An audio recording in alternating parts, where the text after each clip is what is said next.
Hi, welcome to my artist channel. I'm making an artist channel because I want to document my my work and my efforts in balancing home life with my artistic endeavors that I'm getting back into after a long hiatus.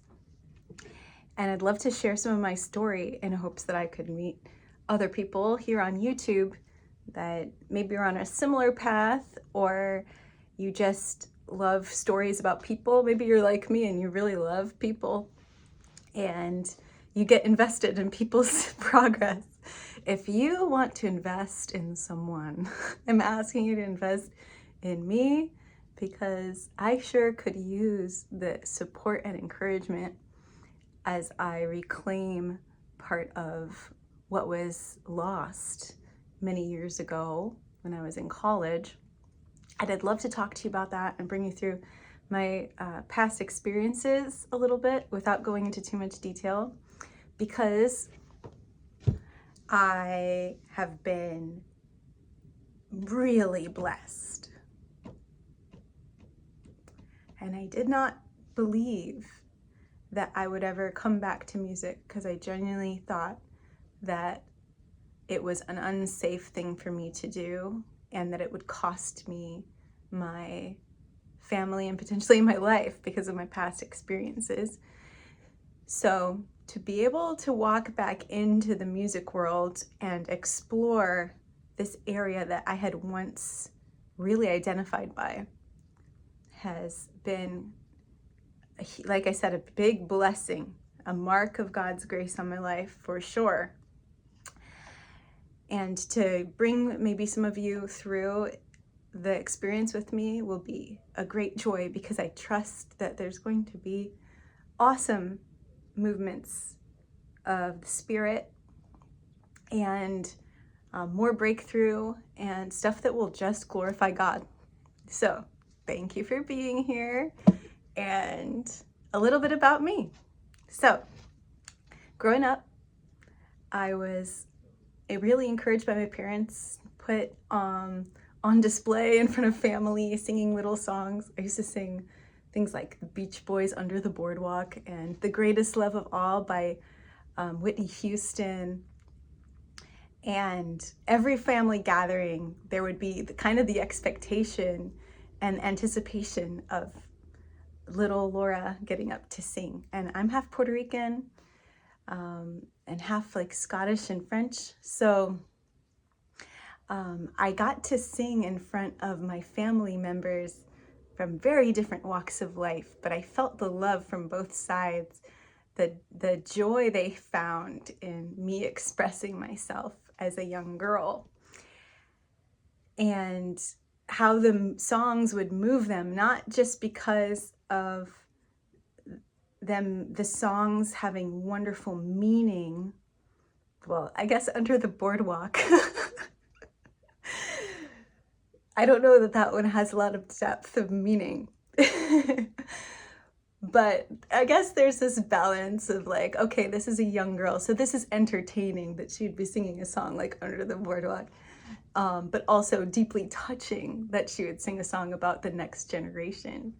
So to be able to be as a young girl and hold that kind of power in your hands, of people's hearts in your hands, and witness their reactions to a song as lighthearted as Under the Boardwalk and bring them so much silly joy, and then also to share songs about the meaning of walking in self, like a love for the fact that you're alive, a love of self that comes from the intrinsic value that you have as a created being. Like, wow. I mean, talk about a dichotomy. So my parents had me singing all kinds of songs. What else did they have me singing? I wonder if you ever sang for family when you were growing up. I think it makes a huge mark on who you become. It creates a sense of dignity and self-worth, I think, that's hard to strip away. So I have my kids doing it. So right now I have a 4-year-old and a 7-year-old. My 7-year-old is a girl, so she's more predictable. And thankfully, I think she has kind of this gene where for some reason, like me, when she sees people, she's moved in compassion when she sees a group of people rather than moved with fear. I saw this plainly when I had her sing with my big band, the GM Horns big band here in Indianapolis at the zoo. There was a big function at the zoo. They do a jazz festival every summer. And she was gonna sing a Tisket a Tasket in front of a crowd of hundreds of people. And I just took her aside back behind the bandstand and had her look out at the crowd of people. And I kind of made sure she was looking at the faces. I said, look at the faces of these people. I just wanted to make sure her mind was in this space where she could share her voice and, you know, perform in a way that wasn't so not too self-aware. Do you know what I mean? I think self-awareness helps us socially, but not really from the stage. I think too much self-awareness can hurt you and stop you from connecting with the audience, and it can stop you from even being willing to get up there, you know? Anyway, so I had her look out at the crowd and I said, look at the faces of the people. Look at how different everyone is. There's an old person, there's a young person. I said, that is so cool. And she's like, yeah, there's lots of different people. And I said, they're really looking forward to all this music. They came here to hear music. And she said, this is really wonderful. And I said, yeah, you get to sing a song just like I'm singing. And I said, you're gonna make these people really happy. And I could just tell, you know, something came over her, like it's kind of like a cloudy look in her eyes, a dreamy look in her eyes. And I knew I had gotten through to her. She was actually, I think, only 6 when we did this. So this was like over the summer. And I knew I had gotten her, you know, at least reached her for the right frame of thought of love for the people that you're going to share your music with, in a way that she wouldn't clam up there. Because, I mean, that might be a little bit self-serving to say, because I don't really know. I don't really know what it is. But I can tell you, I would love to articulate to you that if you have a child, or if you're dealing with your inner child, to help yourself get up there and share with people. I think the biggest, most important thing is reframing what you're doing to really consider the people as individuals. Some people will say it's important to, or it will help you, as a good mental exercise is to imagine other people naked, like as if they're the ones that should be embarrassed or something. I think that's horrible, such bad advice, because you put yourself in this uncomfortable frame of mind and you're looking at people and you're like, ugh. I don't know about you, but I don't enjoy imagining people naked. I feel that's uncomfortable. So why would you want to layer? Anyway, back to what I was saying. I just think that if you consider other people with dignity, consider other people with love, consider the fact that they're all individuals, and just what a miracle it is that you get to be there and share with them some musical thing that they want to be here to hear it. They desire an emotional experience. They desire the music. You didn't drag them there. They're already there. Do you see what I'm saying? My concern with this channel and with my talking is that it will be rambly. But in this world right now with fake, and with people editing their movies to smithereens to the point where they don't even say the word and there's no actual train of thought happening. It's just highly edited. I hope that I can share with you something that feels more real, because it is real. There's a lot of footage of me online over the years, because when I stepped away from music, it really rocked my identity. I'd like to share a little bit about that too. This is going to be a long video, I'm afraid. Are you okay with that? Tell me in the comments. I want to be able to look back on this video years from now. I guess my goal is that when I look back at this video,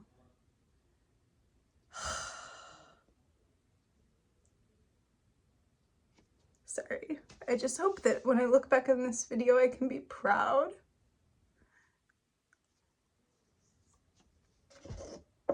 Because when you're an adult and you have your own children and you're investing so much into them and you're pouring yourself into them,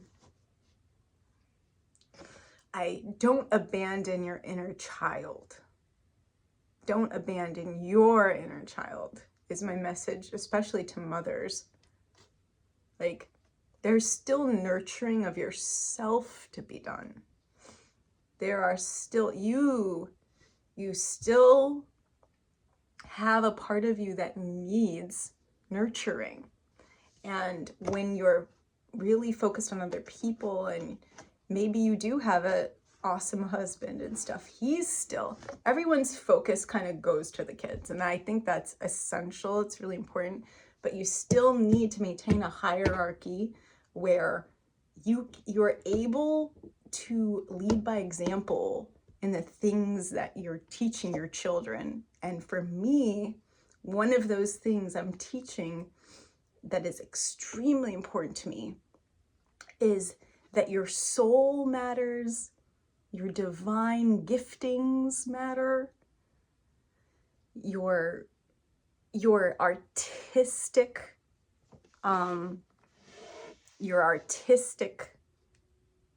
contributions to society are not just these fluffy extras. They're actually core to who you are as a person. Like, it's the real stuff. And the job that you hold that brings in the money is an important way to serve the community and everything, but it's not the same as the things that are coming out of you from spirit and truth. You see what I mean? There's a difference, and it's important for me to walk in it. So it's not completely self-serving to produce music and perform music. There are moments like the one I described with my daughter where I get to show her, this is how we love people. This is how we perform. This is the entry point that I want you to take when you're gonna get up on stage. Be moved with compassion for those that you will be performing for, so that you can be a catalyst of love and grace. That's a lot, and it's really heavy and deep. And I don't perform very much to be saying these types of things. Right now in my life, I don't really prioritize live performance the way I plan to later. Right now, I do a lot of writing, songwriting. I do a lot of community work with the Jazz Foundation, the Indianapolis Jazz Foundation. I do a lot of listening, and I do a lot of stuff like that. But man, do I want to perform? Yes. Does it stink that jazz is relegated to nighttime most of the time? It's the worst. Like, nightlife, man. I'm a mom, and I'm a happily married woman, and I don't want to really be out at night very much. So, especially without my husband. We live in a city where we don't have family, so it's expensive to go out and get a sitter. So he kind of, we swap. He's a big chess guy. He loves going out for chess, and it happens to be the same night of the week where they're having an awesome community event every Monday at the Jazz Kitchen in downtown Indianapolis. It is so beautiful. I gotta tell you, there's so much I gotta tell you. So I'm glad to have the channel. I'm glad to have these conversations. Okay, so let me go back, rewind. I told you about my early childhood and my music and how my parents positioned me to show me with two very different cultures how I can reach them in different ways and utilize my willingness to sing, to entertain and bring joy and levity and a sense of future and a sense of peace to the people I care about. So that singing and performing for family continued a long time, and I would always see my dad also prepare songs and sing old jazz numbers, mostly Frank Sinatra stuff, and he has a great voice. And my grandpa has a great voice, Grandpa Simpson, who's passed, but he used to sing little ditties all day and like make people chuckle and stuff, you know? So it's just kind of like part of the family. My parents met in a big band. So they both, in Clearwater, Florida, they both played instruments for it's not a marching band, but a bandstand band for the Tampa Bay Bucks. And my mother played clarinet and my dad played trumpet, and for my mom, it was love at first sight. She knew that she looked at my dad and she's like, she went home and out of the overflow of the spirit, she just told my grandmother, she's like, I met the man I'm gonna marry today. And she said, oh, tell me about him. She's like, I don't know anything about him. I just met him. And something similar happened to me with Rob. Like, there was a deep inner knowing. It was like, and I actually prayed audibly. I said out loud, it just came out of my spirit. And I said, I am not ready. I didn't feel ready to meet the man I would marry. I thought I still needed to work on myself. You know what I'm saying?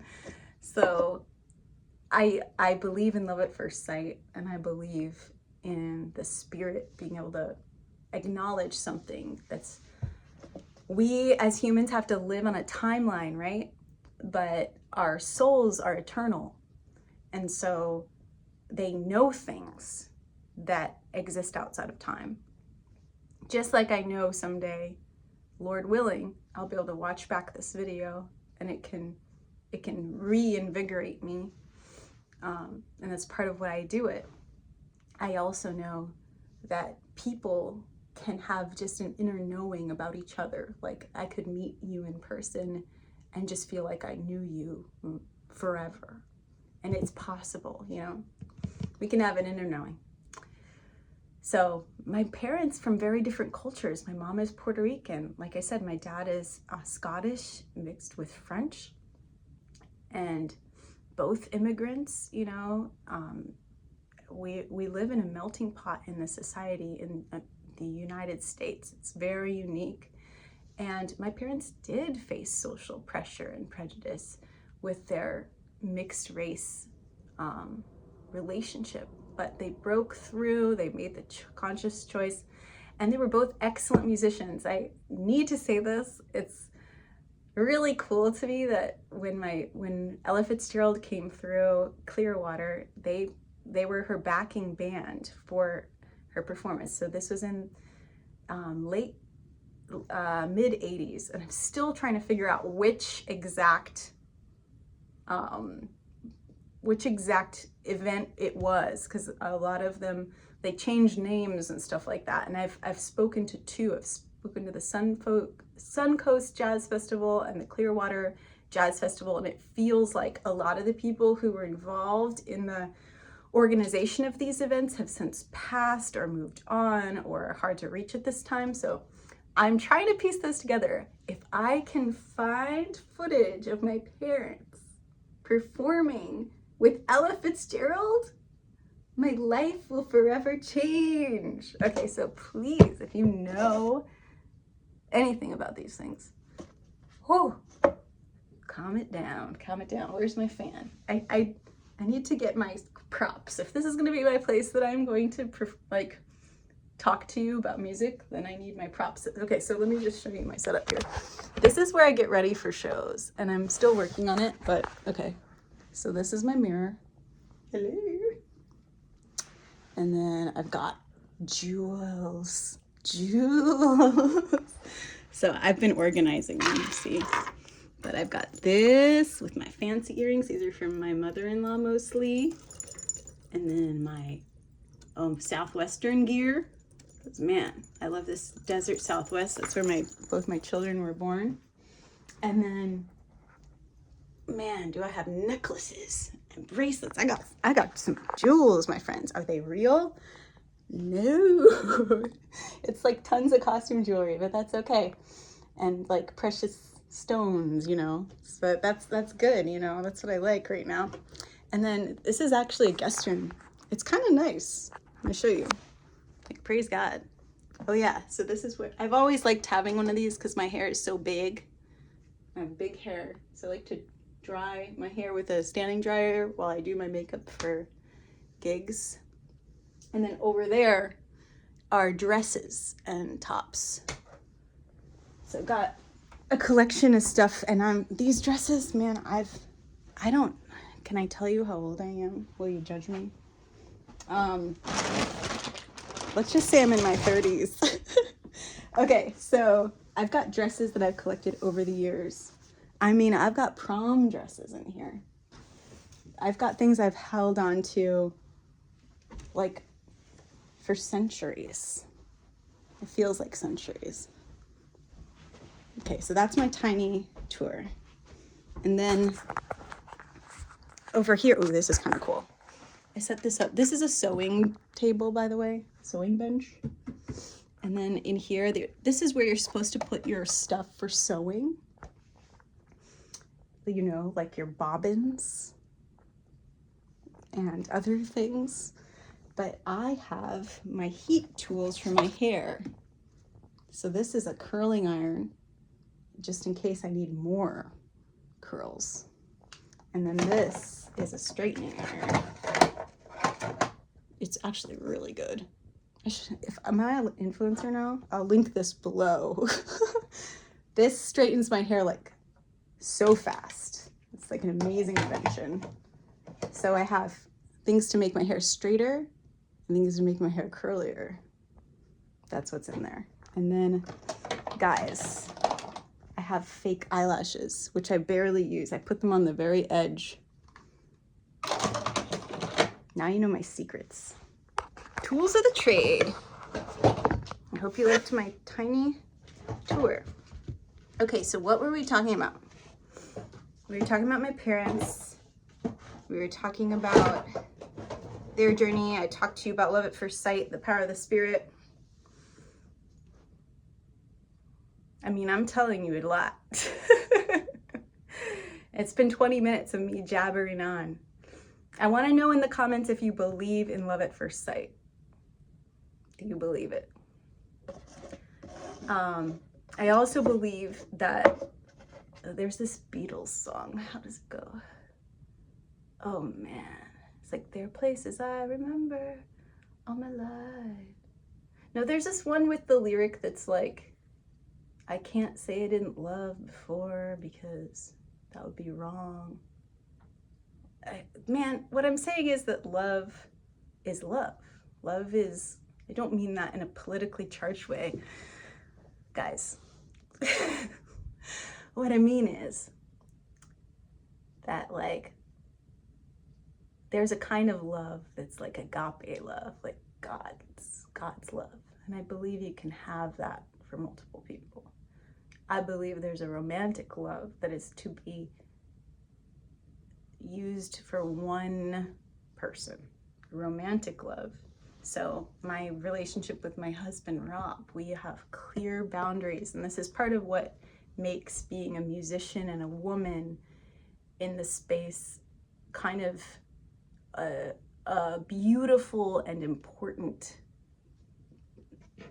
line of demarcation, a very clear boundary between me and my relationships with the people I work with in music, which is like, yeah, we're doing something, we're creating music together, and it's profound, it's emotional, it's engaging, it involves your body, your mind, your spirit, it's all these things, and it's very special and different from any other kind of collaborative effort or art form.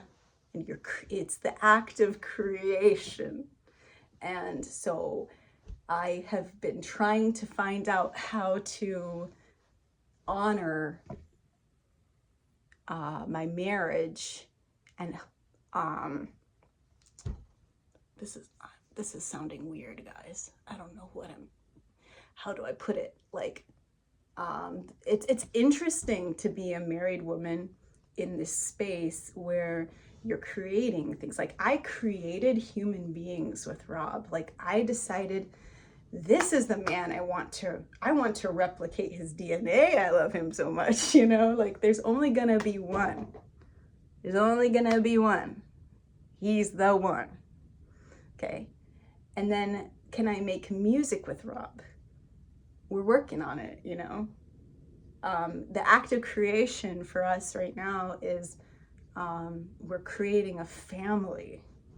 We're like in the physical earth building humans. That's the highest form of creation. And then we have the creation of music, which can touch many, and it's a blanket that can lay over many people. So it's a different form of creation, and something that I'm trying to figure out, like, what's the right balance and who do I work with. And since I take it so dang seriously, I need to be very intentional with that. And it's like I said, it's all encompassing of your personhood. And so I work mostly with women at this point. It's an intentional choice so that, like, my artistic life is like so clearly, the boundaries are so clear. So whereas a big band, you've got a mix and it's like big, you know, and I get up there and I sing and I don't like trade fours. It's a different experience. Okay, so I wonder if you are a woman in the music space and you are also in a committed, loving, long-term relationship, a marriage especially, where you have wrestled with the ideas of like creation. Have you gone there? Like, am I too much of a deep thinker with this stuff? Because maybe I'm driving myself a little crazy. But honestly, this is the result of real discussions with my husband about who am I working with? What shows am I gonna see? How late do I stay out? Like, at one point I worked with a pianist and I would have to rehearse with him, and he was kind of young. He was around Rob's age, and it was like, we discovered through what's the word? Just like through painful, like, not headbutting, like just reckonings,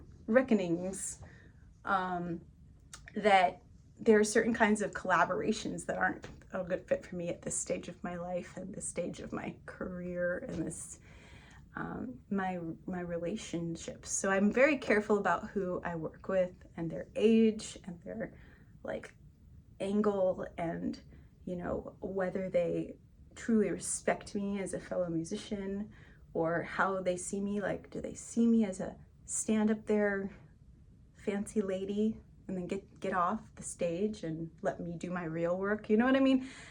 There's so much for women to consider. It is wild. And that's part of why I'm making this channel, because I don't know how many people are talking about this stuff. And I kind of wish I could talk to other women about it. I respect my husband above all men. I'm a Christian, and I believe in monogamy, and I believe in like the divine order of things, where like my unity with my husband is superior to any type of other like collaboration that I could ever have in my life. So it'll always come first. And one of the decisions I've made in my life as a woman in music is like, I will prioritize my marriage. I will prioritize my children and my family above music.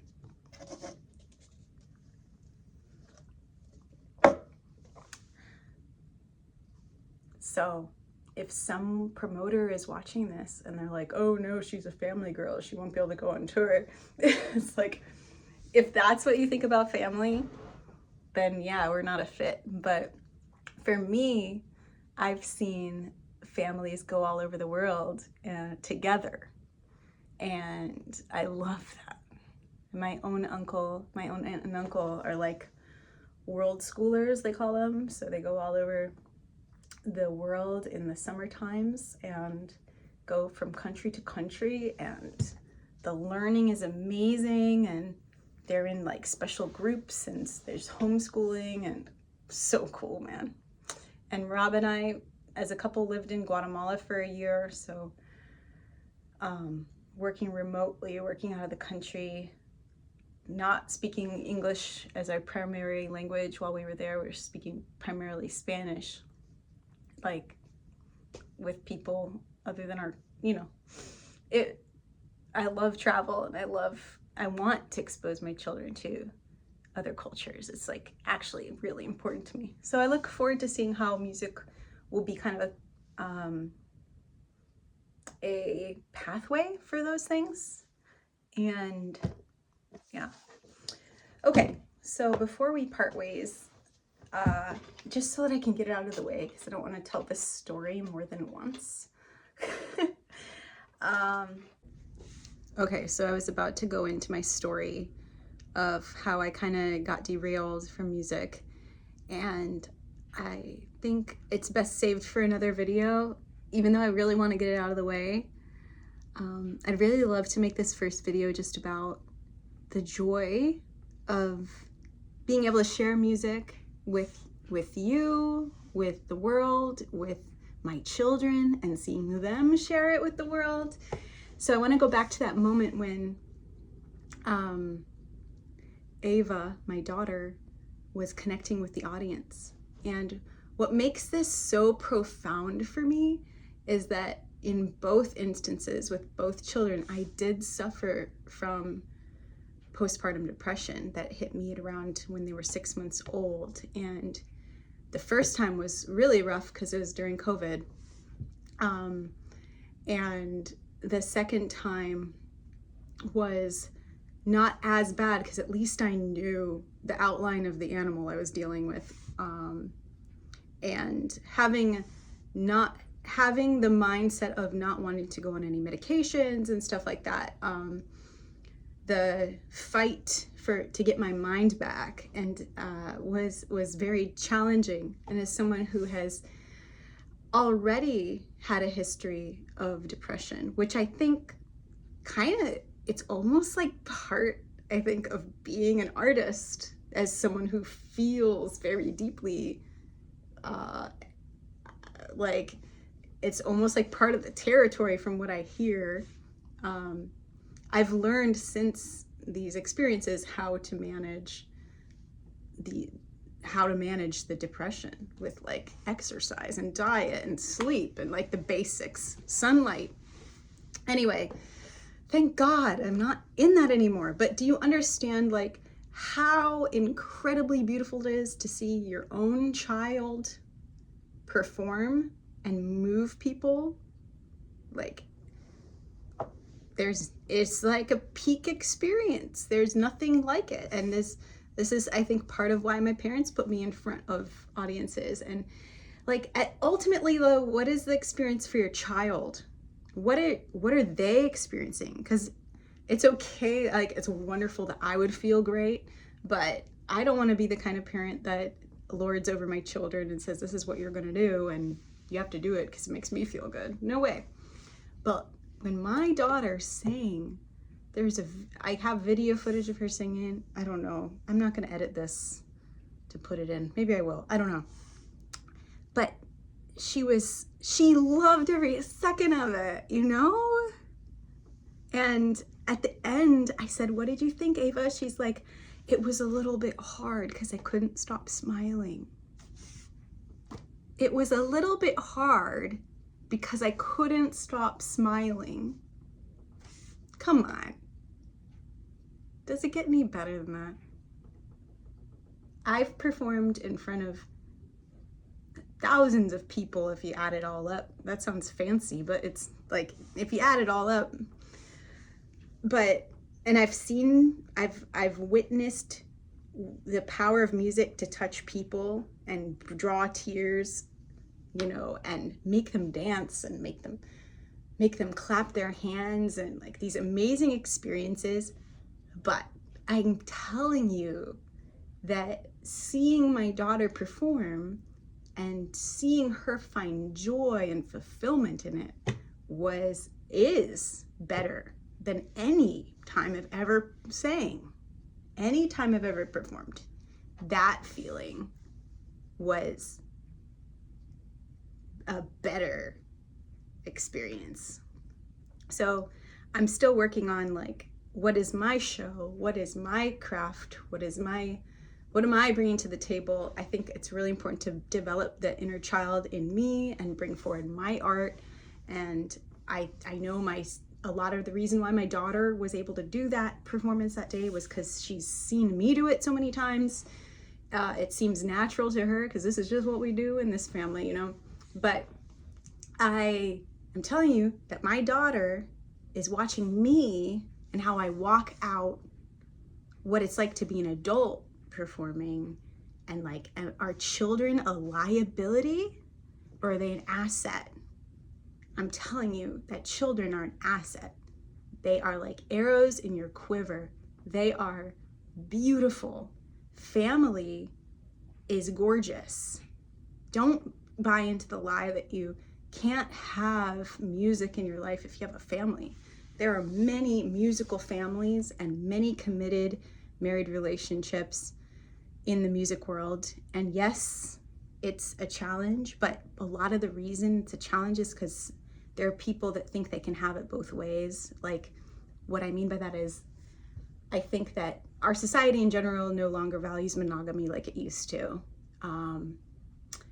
And, you know, it's seen as something you're taking away, like you're taking away opportunity by focusing on one romantic partner.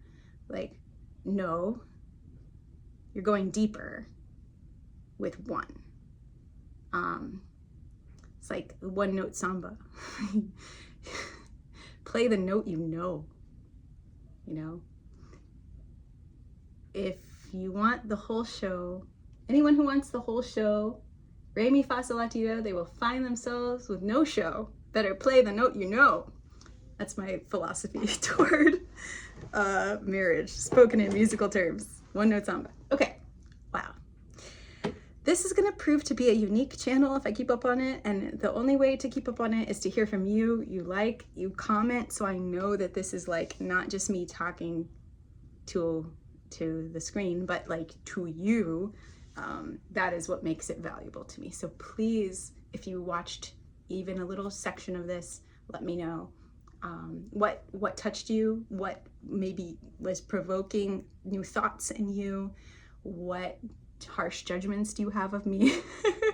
What ways do you feel like you want to encourage me today, and how were you encouraged? That's what I want to know in the comments, because this is a crazy world.